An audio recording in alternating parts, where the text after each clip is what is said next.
Important बातें जो upcoming videos को देखते वक्त ध्यान में रखो। Things evolve throughout. Upcoming videos में मैं अलग अलग रूल्स और स्पेसिफिक नंबर्स जैसे म्यूचुअल फंड्स के एक्सपेंस रेशियोज, टैक्स स्लैब्स और इन्वेस्टमेंट अकाउंट कंट्रीब्यूशंस की लिमिट का जिक्र करूंगा।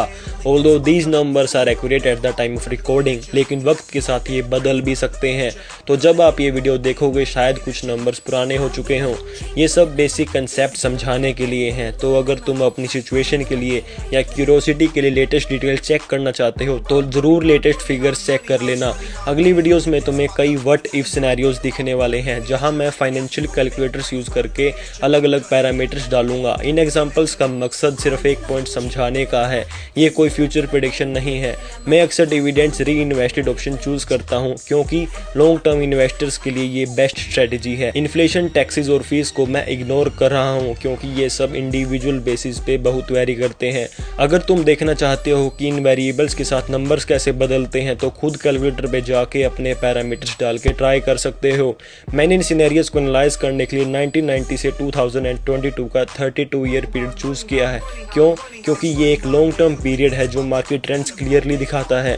1990 में निफ्टी 50 का बेस सेट हुआ था और आज ये लगभग 20 टाइम्स बढ़ चुका है। इस पीरियड के दौरान निफ्टी 50 का एनुअल रिटर्न लगभग 12% रहा है। लेकिन याद रहे ये 12% एक हिस्टोरिकल एवरेज है। हर साल मार्केट ऐसा ही रिटर्न नहीं देता।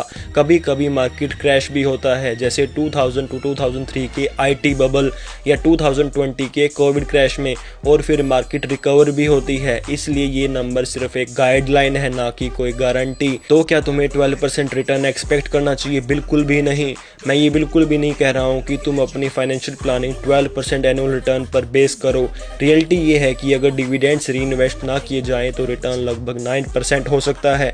डिविडेंड्स री इन्वेस्ट करने के साथ इन्फ्लेशन को एडजस्ट करने पे 7% या उससे भी कम हो सकता है। कुछ एक्सपर्ट्स 8 से 10% को कंजर्वेटिव एस्टीमेट के रूप में सजेस्ट करते हैं। अल्टीमेटली ये सब व्हाट इफ सिनेरियोज हैं जो पॉसिबिलिटीज दिखाते हैं, and you should run your own numbers to see what feel realistic for a situation. Final reminder, financial rules are numbers, वक्त के साथ बदलते रहते हैं। हमेशा अपडेटेड रहो। इन सिनेरियोज को सिर्फ एक टूल समझो, ना कि कोई फ्यूचर की गारंटी। मार्केट हर साल अलग रिटर्न दे सकता है, इसलिए लॉन्ग टर्म पर्सपेक्टिव मेंटेन करो। So let's continue our journey towards understanding financial independence.